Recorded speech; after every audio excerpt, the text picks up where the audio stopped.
Hi, welcome to Chapter 11, Physical and Cognitive Development in Adolescence.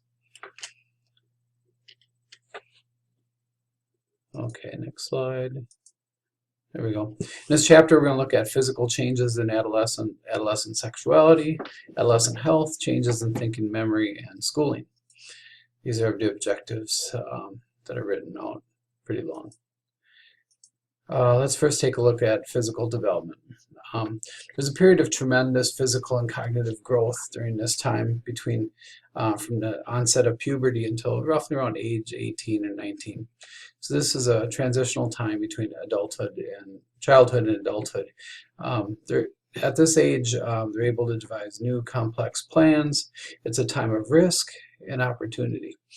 The word crisis is a Chinese word which means danger plus opportunity. Some risks have long-lasting consequences. First of all, there's physical growth spurt. There's a cephalocaudal proximodistal patterns. We'll talk more about that more later. Joint development, gender differences. Girls tend to have their growth spurt first, and then boys have their growth spurt later. The second growth spurt involves muscle fibers, heart and lung, body fat levels, gender differences. Next slide, we're going to talk more about brain changes.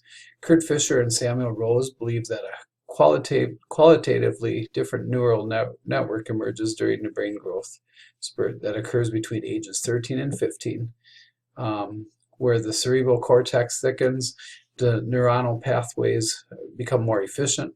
There's more energy consumed during growth spurt. It takes place in spatial perception and motor areas, enables abstract thought and reflection on cognitive processes. Sometimes in 20 years working with middle school kids, I found out they've been kind of scatterbrained, but part of it is because of the major brain growth that's going on. So it allows me to be a little bit more forgiving of what they're going through.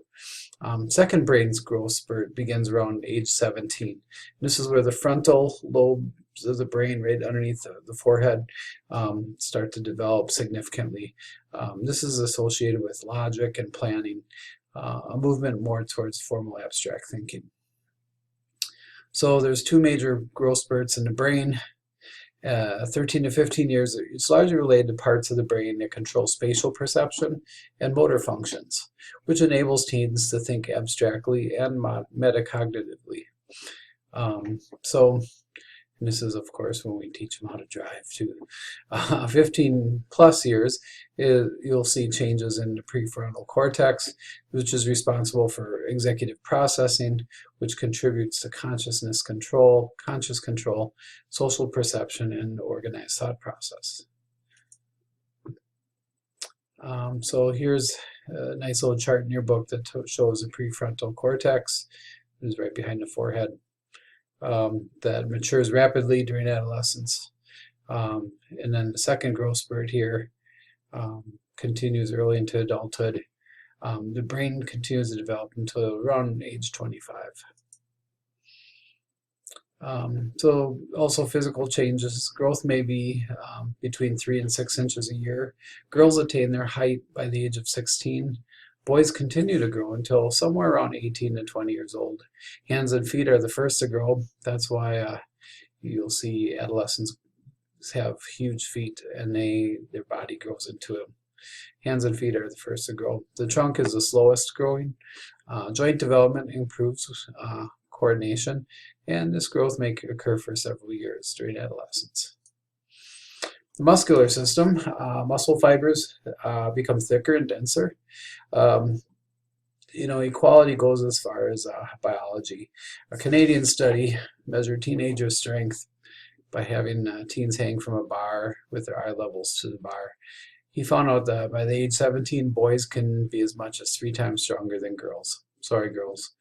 Men have 40% of their total body mass as muscle, where women only 24% of their total mass is muscle. And this is largely a result of biological hormone differences, where girls have a rise in body fat while boys have a drop in body fat. And part of that is preparing the women or the females for the ability to have children. Girls, their body fat goes from 21% to 24% by age 17. Boys have a drop from 16% to 14%. Also some physical changes. The heart and lungs increase in size. The heart rate drops. There's a greater change in greater change in boys than in girls. Boys have improved capacity for sustained physical effort. Boys gain a clear advantage in endurance as well as in size, strength, and speed. The onset of puberty brings changes for reproductive maturity. Endocrine glands secrete hormones governing pubertal growth and physical changes. The testes and ovaries develop. Sex hormones are released. Testosterone is produced for males, estradiol for girls, and this is all initiated by the pituitary gland. It's a master gland that triggers hormone release from other glands. There's gonadotrophic hormones, which are responsible for the development of sex organs for the males. So here are some milestones of puberty. Remember, the thyroid secretes thyroid stimulating hormone and general growth hormone to affect growth. And so the hormones are produced, the signal, pituitary gland creates a signal, androgen is produced, and they stimulate growth of ovaries and testes. Testosterone is produced, other growth hormones are produced, and that brings on the onset of puberty. Some more physical changes. The thyroid gland produces what's called thyroxine, creates a general growth hormone and brain development. Adrenal androgen is important for girls, which triggers a growth spurt, affects development of secondary sex characteristics. It's less significant for boys due to a large amount of testosterone that's being produced. Gender differences, there's an increase in size. Usually females, growth spurt is first. Heart rate drops, greater change in boys than girls, improved capacity for sustained physical effort. Boys gain a clear advantage in endurance, as mentioned earlier, as well as size, strength, and speed. Thyroid interacts with adrenal androgen to promote growth. Hormone changes trigger changes in the brain, bones, muscles, and other body organs. This shows the different glands that produce the different hormones. So thyroid produces thyroxine, which creates brain development and growth. Adrenal gland creates adrenal androgens that bring about the change in puberty. Testes produce testosterone in boys. Ovaries produce estrogen in girls. The pituitary gland creates a general growth hormone, which increases the rate of physical sexual maturation. For women, there's what's called menarche, which is the first menstruation. It occurs 2 years after the beginning of other visible signs of puberty. Now, the average age is between 12 and 13. Usually that first year, the cycles are pretty irregular, where an ovum or an egg may or may not be produced during every cycle. So pregnancy can occur after menarche. That's important to know. But there might not be an egg released into the fallopian tubes from the ovaries during every cycle because the cycles are irregular. However, pregnancy is still possible after the first period, or even before the onset of the first period if it's the first egg that's released. Physical changes. We talked about the endocrine system creating what's called changes in the body. First of all, the primary sex characteristics are the organs directly related to reproduction. So for the boys, it's the growth of creation of the testes. Development of the testes and penis, and able to release sperm. The growth of ovaries and uterus and vagina in women. Those are primary sex characteristics directly related to reproduction. Secondary sex characteristics are indirectly related to reproduction, such as breast development, change in voice, beard growth, body hair, which are also spurred about with the hormonal changes. Next is the term secular trend, and this is what they're finding out is that the average age of menarche comes earlier and earlier by 4 months per decade. Eventually, will girls get menarche at age 2 in the future? This is mainly due to changes in diet and lifestyle. Hormonal changes that trigger the appearance of these characteristics also signals the body's weight regulation. And it won't go to 2, but it just the secular trend means menarche seems to be coming earlier and earlier with improved diet and lifestyle. I wonder if it's also because of the hormones that's in milk. That's my own personal theory. Okay, the bovine growth hormone that's in milk. Sexual development in boys. Sperm production begins between ages 12 and 14. Their first ejaculation comes about around ages 13 or 14. Their genitals develop, pubic hair starts to appear, and development of beard and voice changes occur as well. For girls, sexual development, girls must have 17% of their body fat to enter puberty and 22% of body fat to maintain regular monthly cycles once menarche occurs. Some problem behaviors, well, actually what happens sometimes if they aren't having a proper diet, their cycle might become irregular. Problem behaviors in early developing girls include getting into trouble in school and at home, be more likely to be involved with misbehaving peer groups, engaging in delinquent behavior, depression, and smoking. Heredity and behavioral factors influence hormonal secretions. Body fat is linked to the beginning of puberty for girls. For early developing girls, there's major body changes before age 11 or 12, and it's consistently having a more negative body image with these changes. They're more likely to show problem behaviors. Earlier late development in boys can be associated with depression as well. Early development in boys may be associated with leadership. However, early development may also lead to hanging out with the older peers and also more likely to get involved sexually or with alcohol or drugs.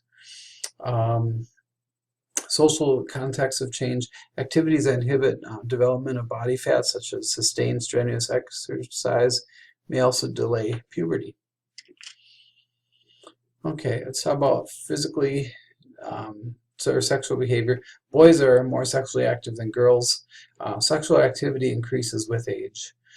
Reports of sexual intercourse among adolescents, they vary across different ethnic groups.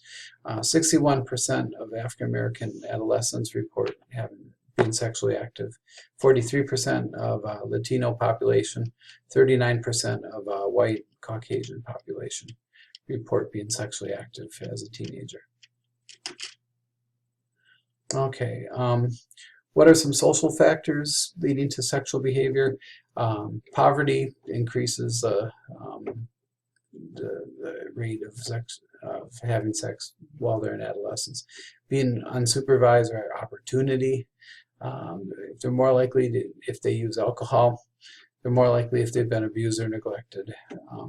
So sexually active is defined as having had sex at least once within 3 months of responding to the survey. Okay, figure 11.2 in your book on page 272, there's a graph that illustrates the data from a representative sample of more than 15,000 high school students interviewed in 2011, Eaton et al. In 2013. But they found out that males who had sex at least once for 9th grade was around 40%. Oops, males is a purple one. It was around 30%. And then increased to around 62% by 12th grade.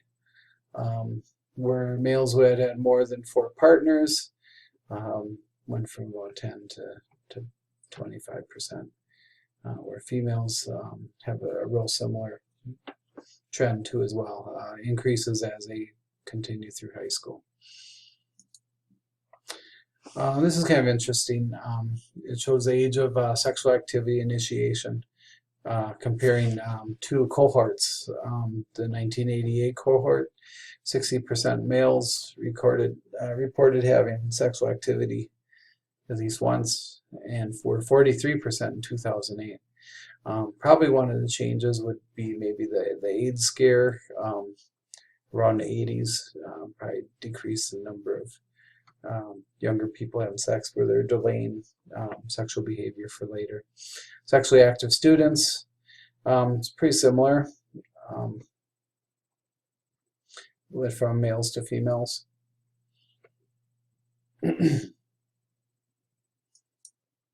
Okay, next is sexual behavior, characteristics of girls who are sexually active.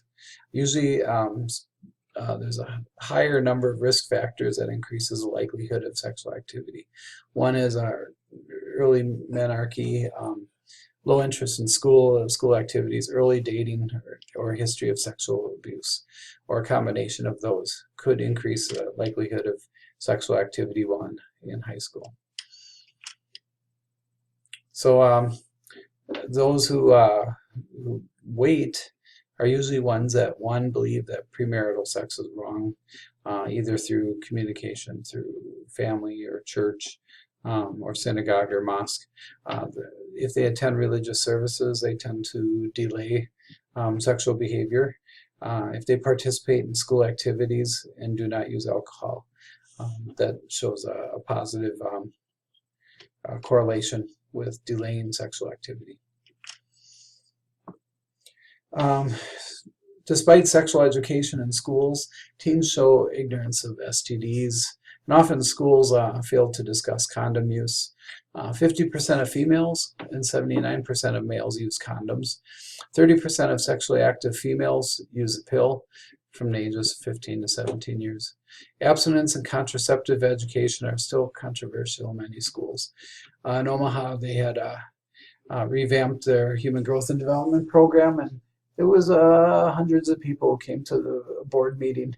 A lot of the people who protested were people that homeschool their kids, so I don't know why they were so concerned about sexual education in public schools. I thought it was kind of interesting. Here's a nice little website about STDs in Omaha. If you click it, I don't know if this is going to work. Yeah, oh, here we go. Come on. But more than 4,880 cases of sexually transmitted diseases were reported in Douglas County, which is pretty much the Omaha area. So 5,000 people reported sexually transmitted disease. Number one is chlamydia. Omaha's been ranked as the highest chlamydia rates of all major U.S. cities.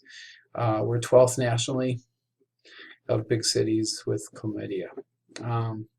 So our chlamydia rate per 1,000 population was 624, which is higher than the Nebraska average and higher than the U.S. average. And most of these are in the age 20 to 24 age, and then the 19 to 15. So the target age is 15 and 24, high rates of chlamydia. And then gonorrhea is also very high. We're ranked 26 nationally, and it's from the 20 to 29 year age. There's this kind of it's got some helpful information on this website. Now, how do I go back? There we go. That worked. Next, adolescent pregnancy. We're higher than any other industrialized country, such as Israel or Japan. 70% of African American births are adolescent teen pregnancies. 8% of white Caucasian births. 14% of Latino births are outside our teen pregnancies. They're far more frequent among older adolescents. However, teen birth rates have dropped. The relative frequency of teens who are unmarried has increased. So if a teen becomes pregnant, there's usually these 4 steps, what's called the crisis intervention model. The initial phase where the teen feels anxiety and confusion, this is where a trusted adult can really help to provide gentle confrontation, saying, you know what, you're gonna have to tell somebody. One, there's medical needs that need to be taken care of. There's also the escalation phase where the teen feels overwhelmed in daily functions. This is important where the boyfriend could help without having to be nagged. Redefinition stage is where goal identification, where you say, okay, I'm setting my goals, I'm starting to identify myself as a young mom. There is an important time for emotional support and guidance.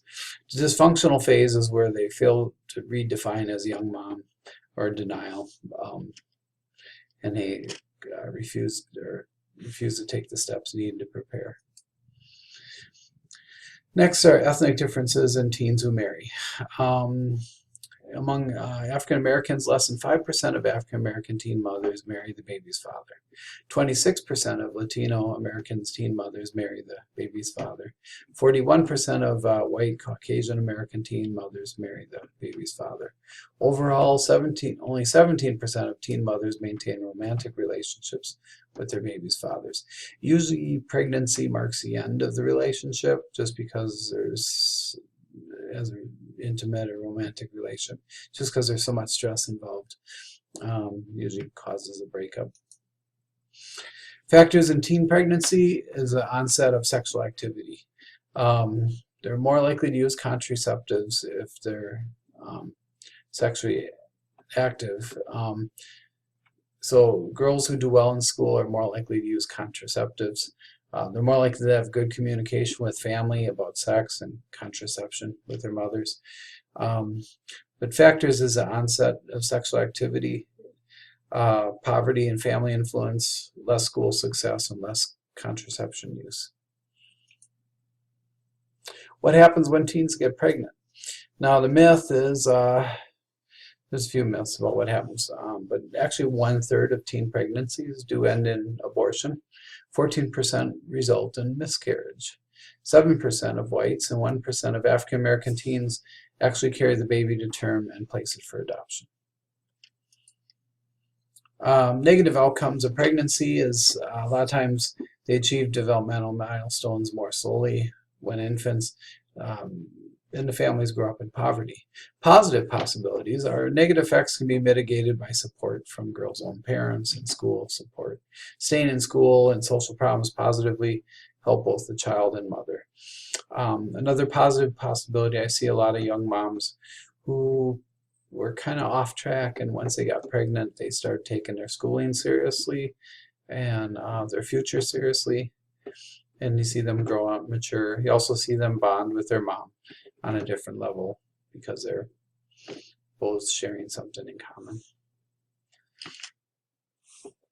Now the Kinsey scale, this study brought a lot of controversy on, but what he found out is that heterosexuality, homosexuality is not just like there's a lot of gray area in between. There's more of a, what's that called, a continuum between the two. There's a nice little video here on identity, role development, and sexual orientation. What this video shows is that homosexuality tends to be pretty strong evidence towards genetic factors and how it follows family line, especially when in studying identical twins, where if one identical twin was gay, there's a 50% chance or higher that the other one is also going to be gay as well, because they share the same DNA. But the Kinsey scale came up with basically sexual orientation, where heterosexual or homosexual. But what I want you to see this is, sex is not just a rigid view of one or the other. I know you've probably heard God made Adam and Eve, not Adam and Steve, but even God gave, or even biology gave children who are both born male and female, and some have what's called intersex, which means they have both male and female organs. There are some that have ambiguous genes. Some have XY, some have XYY chromosomes. And so there are variations even biologically. So there's a continuum even biologically. Identity is how one identifies. As either a man or a woman, or a transgender would be means I'm biologically male but identify as woman, or I'm biologically female but identify as man. And that's called transgender.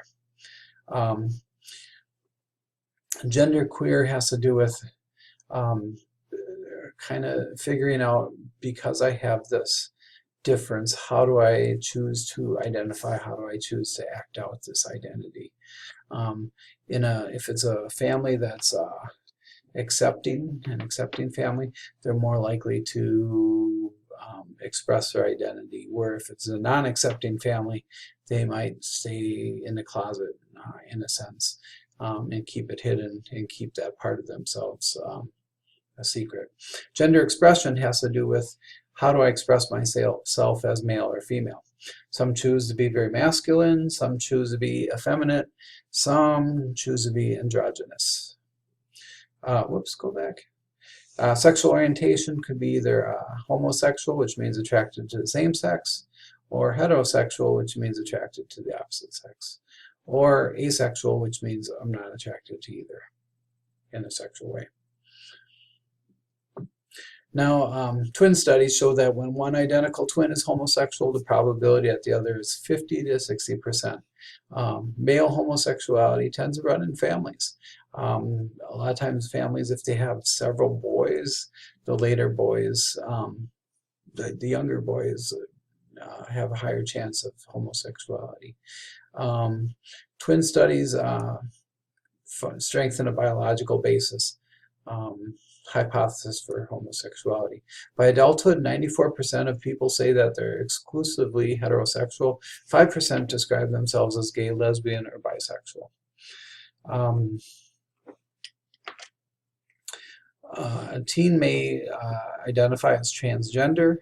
It's where the psychological gender differs from the physical, biological sex that's expressed in the individual. With transgender teens, because of public how the public sometimes views transgender, families and communities may be non-accepting, it leads to higher rates of depression and suicide. A lot of our homeless teens are transgender and struggle with day-to-day acceptance. Some undergo eventually what's called a sexual reassignment. Your book refers to as transsexual, but typically as adults they make those decisions. Now, the cause or theories of transgender is exposure to atypical androgen amount prenatally. Some transgender teens I've talked to, they said their parents had drug and alcohol use while they were pregnant with them. Often report early interests in activities associated with opposite sex. They do not exhibit transgenderism. Some do not exhibit transgenderism after puberty. Next is sensation thinking. Now remember we talked about the brain, that front part that's part of the executive decision making. That brain isn't fully developed yet. But also they get what's called increased levels of arousal through risky behavior. Risky behavior may help teens gain peer acceptance and autonomy from their parents. We have the problem with popular media. Messages of sex, violence, drugs, and alcohol may influence risky behavior. Teens who are not involved in extracurricular activities, who value popularity, are more at risk. Only 4% of incidents portray potential negative consequences of sexual activity. 98% of movies show characters using some mood-altering substances, which of course encourages that type of behavior. Teens use drugs use of drugs are down, but it's still a significant problem. Teen use of illicit drugs is less common, but alcohol use is still very prevalent. Sensation seeking is related to increased use of alcohol and drugs. 10th graders and 8th graders also report binge drinking, which is defined as consuming 5 or more drinks on a single occasion. And there's an interesting video here about teen alcoholism. This shows illicit drug use among teenagers. Looks like they had more long-term studies of 12th graders, but notice it was pretty high in the late 70s. And then there was a war on drugs, Nancy Reagan's campaign of, do not use drugs. And then also in the 90s, it went back up again. This figure shows the percentage of teens who admitted to using illicit drugs in the last 12 months. As you can see, drug use rates have declined since the 1970s. Tobacco use. Fewer teens are regular smokers today than a generation ago. Hopefully that was because of educational efforts. Teens are familiar with health reasons for not smoking. Also, they want to be attractive to romantic partners who might be turned off by smoking. Teens are more likely to smoke, are ones who are influenced by peers who smoke. They're especially vulnerable to peers between 15 and 17 years old. Let's talk about eating disorders. It's a mental disorder in which eating behavior goes beyond everyday experiences with trying to lose weight. Now, most teens are weight conscious, but eating disorders are more extreme. A quarter of teens have at least one symptoms of an eating disorder. Sufferers have a distorted body image. Eating disorders can be fatal. 4 to 18% starve themselves to death or suffer what's called cardiovascular dysfunction. Of course, it's more common among girls and also gay and lesbian teens. First of all, there's anorexia nervosa, and this is where a person practices extreme dieting. They have intense fear of gaining weight. They'll look in the mirror and have this distorted body image. The symptoms may include cessation of menstruation, insensitivity to pain, loss of hair, low blood pressure, and death. Bulimia, there's frequent cycles of binge eating, a lot of times followed with purging through self-induced vomiting, use of laxatives, or excessive exercise. The intense concern about weight, they're not abnormally thin, but they feel intense shame about their behavior. They may experience significant depression. Symptoms may include tooth decay from all the vomiting, stomach irritation, lowered body temperature, and loss of hair. No, this is not from bulimia. This is from male pattern baldness. So what contributes or causes eating disorders?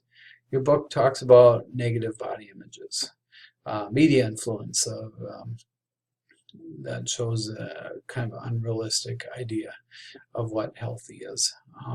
Girls who participate in activities such as ballet and gymnastics sometimes are obsessive about their weight. Emphasis on thinness as a characteristic of attractive women. So that comes with the media images of what's attractive and beautiful. General tendency towards mental illness. Girls who internalize the thin ideal in middle childhood are more dissatisfied with their bodies. Then there's a biological cause, which is brain dysfunction. It can be inherited, psychoanalytic fear of growing up, pre-existing psychological health, tendency towards distorted thinking, also known as obsessive compulsive personality disorder. Let's talk about depression and suicide. This is the second largest killer among teens. A lot of times it's underreported because a lot of deaths by suicide are accidents with a car, or death by cop, or high risk behavior, which is actually an indicator of depression. 5% of teenagers are depressed at any given time. Girls are twice as likely as boys to be depressed. It's usually associated with a disorder of the pituitary gland. Causes is mostly genetic. If you grow up with a depressed parent, you're most likely to to have depression yourself. Low self-esteem. Depression can hinder academic performance. Therapeutic interventions can include medication, but also it may include therapy in dealing with the three, in psychosocial therapy, which would be deal with thoughts, feelings, and behaviors to overcome this depression. There's a nice little video here. Erica Forbes talks about her approach to depression. Now, adolescents dying to suicide. Girls think about suicide more. However, boys are 5 times more likely to die from suicide. Methods chosen by boys are often more fatal. Depression is one ingredient. Aggression is usually pretty common among depressed people. There's a family history of suicide or drug use is often present. Other contributing factors of depression are some kind of triggering stressful event, an altered mental state, and an opportunity. So I think what's important, people have depression, one is to monitor if they're having a triggered stressful event, to maybe look for signs of self-harm, comments of giving things away, and giving like veiled threats that they're going to hurt themselves.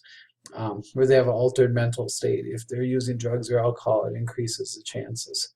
And then an opportunity, which means if they have access to a weapon to hurt themselves, or drugs to overdose, or a knife, that can lead to an opportunity to attempt to kill themselves by suicide. Next is Piaget talked about the onset of formal operational thought that comes with adolescence. First of all, there's what's called systematic problem solving. This is where the adolescent is able to search methodically for an answer. Another key element is development of logic. Here's a nice word: hypothetical deductive reasoning, which is the ability to derive conclusions from hypothetical premises. Another term at this age is what's called naive idealism. Because they're able to think abstractly, youth are able to construct an idea of an ideal world. And then they're able to compare it to the real world, which often falls short, and then they may resolve to want to change the world. So teens may have a lot of this naive idealism, wanting to change the world. The irony is that often there's a mismatch or conflict of concern for the world with their own egocentrism. David Elkind coined these terms in 1967. Personal fable, which is a belief that one's events of one's life are controlled by mentally constructed autobiography. For instance, I might talk to a young lady who's being sexually active and not using protection. And I say, you know, you could get pregnant. And she may respond, I just don't see myself getting pregnant. So her personal fable is, her autobiography is, I don't see myself getting pregnant, therefore I won't get pregnant, even though I'm practicing unprotected sex. Personal fable. Sometimes it's not a good thing. It's not based in reality. Imaginary audience is where the tendency for an adolescent to exaggerate a peer group's reaction to one's own behavior, where they're always thinking everything they do, everybody's watching, everybody will notice. For instance, this is an actual conversation I heard in college. My hair is such a mess, I'm sure everyone will notice. And her friend replies, why is mine? So it's kind of part of adolescent egocentrism. Formal operational thinking and everyday thinking. Lewis and his colleagues asked students in 8th through 12th grade to respond to dilemmas that involved a person facing a difficult decision. What he noticed is that 42% of 12th graders and 11% of 8th graders mentioned future possibilities. So younger children failed to use formal operational thinking effectively. Is this because of immature brain development or lack of practice? What do you think? If you thought in immature brain development, you are correct. Children are not able to use formal operational thought until later into adolescence. Now, older children generally do better on complex reasoning tasks because they're able to use what's called formal operational reasoning to understand. It helps them understand things like metaphors. It also influences how teens make decisions. Nearly 3/5 of 12th graders, they did not show future orientation thinking. Formal operational thinking is not used on every problem, but education levels influence the use of formal operational thought. Like all of you who are going to college, you're more likely to be able to use what's called formal and operational thought. Hopefully our activities help challenge you to think on a higher level. Future orientation thinking in response to a dilemma is associated with formal operational reasoning. Piaget, in this chart on page 284, shows the results of 10 different formal operational tasks used in Martorano's cross-sectional study. This activity required students to consider both weight and distance simultaneously, which requires formal abstract thought. Students with higher formal reasoning are also able to understand figurative language like metaphors, like people who live in glass houses should not throw stones, and then they tend to use these in everyday speech. Now, metacognition, metamemory, and strategy also increases with age. Metacognition, for instance, if adolescents have a timed exercise, they're more able to think about their thinking and think aloud the steps of the activity. Or metamemory, there was what's called the 1 cent and 10 cent word lists. Younger kids would focus on the 1 cent list, where the older kids would focus on the 10-cent word list and would make a lot more money with their vocabulary. That's by using meta-memory skills. Strategy use increases, like mnemonic devices. That's where you use a letter for each word to memorize a process. Text learning, the ability to summarize a text, improves gradually during the second half of adolescence. Outlining also improves with age as well. Now, the capacity to apply memory strategies selectively based on characteristics of a memory task appears early in the teen years and continues to improve throughout adolescence. Let's stop and think. We're going to talk about the school system. Why do you think achievement declines after students enter high school? Why do you think such declines occur? Think about what's happening. Number one, students may not be developmentally ready for that secondary school model where you're changing classes every 50 minutes or an hour and a half, depending if you have block scheduling or not. Also, the closeness of relationship with teachers, perceived or real, that teachers do not care about them compared to elementary. They may think that, teachers don't care as much, or maybe because they just don't have as much time to bond with the teacher as in an elementary school. And that's where the elementary schools develop or high schools develop homeroom to give a chance to bond with the teacher on a relational level. Okay, middle school. Often use what's called tasks. There's a transition of task goals, which are based on personal standards and a desire to become a more competent student. This is associated with greater sense of personal control and positive attitudes about school. The movement in high school and middle school tends to be more towards ability goals, where they define success in terms of competitive terms. So students may adopt relative standards of good means beating someone else in a score. However, most fifth graders have task goals, but by sixth grade, most have switched to ability goals. Consequently, achievement suffers along with self-esteem. So it's important to emphasize that learning is more important than outperforming peers on standardized tests or report card grades. Next, in middle school, a lot of times they start doing ability grouping in math and English. They start offering honors and non-honors classes. And what it does is it's called the tracking system. It starts tracking some kids as low achievers, and this continues all the way through high school. And then we have high achievers, and that continues through high school.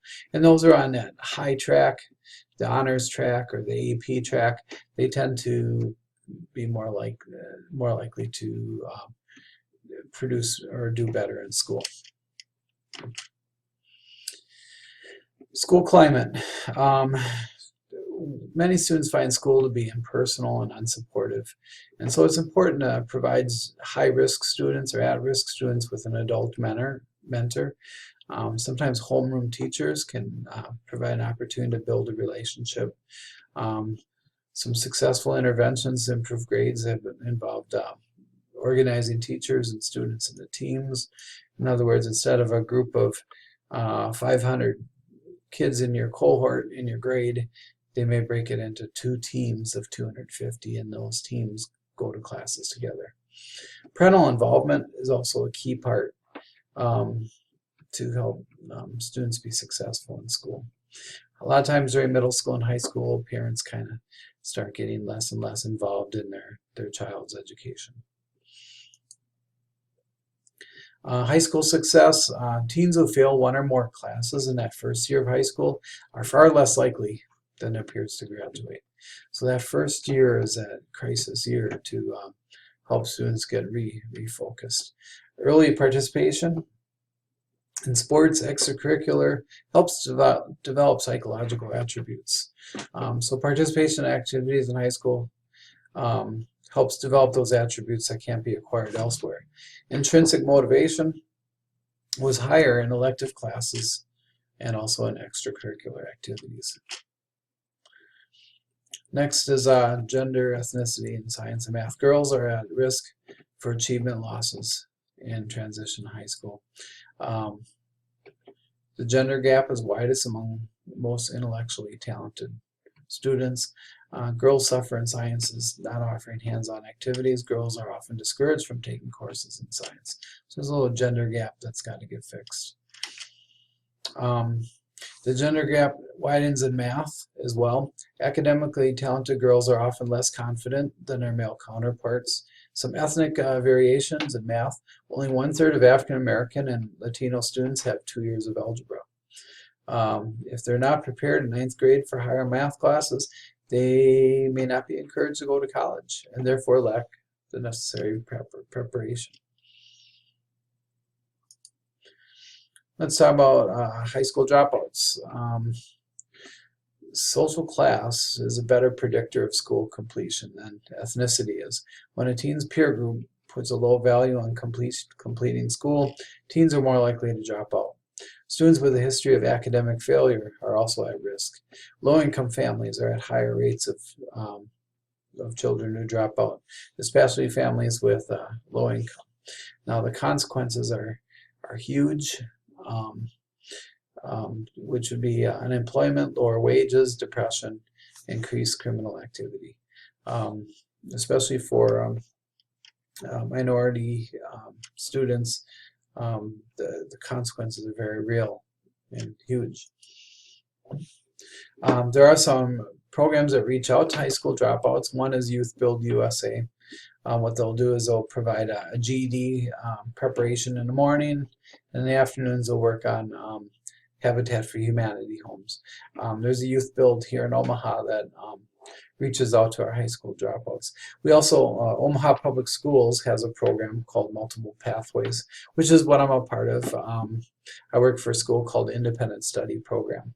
And kids who have dropped out or unable to cope in a regular high school setting come to our school, and they'll study for 2 hours a day, 5 days a week, and they'll work on one class at a time. But they can keep a pace of 1 credit a month toward earning their diploma. So you decide which 2 statements you agree with. Since a large proportion of students drop out of these programs like Youth Build, it's a waste of taxpayer money. Or 2, the public should support programs such as Youth Build because they save money in the long run, preventing high school dropouts from ending up on welfare rolls. Our school independent study program is 4 teachers, 1 counselor, and 1 program director. and we managed to graduate around 100 students a year, which is about the same as a Class C school. Not too bad with 5 staff. I think the significant change in a person's life is huge when they're able to finish up their diploma. Many of our kids do have struggle with mental illness. We have a lot of young moms. We have a lot of kids who just didn't subscribe to get an education until later in life. Students can stay in our program until they're 21, till they finish. This concludes our unit. Have a great week.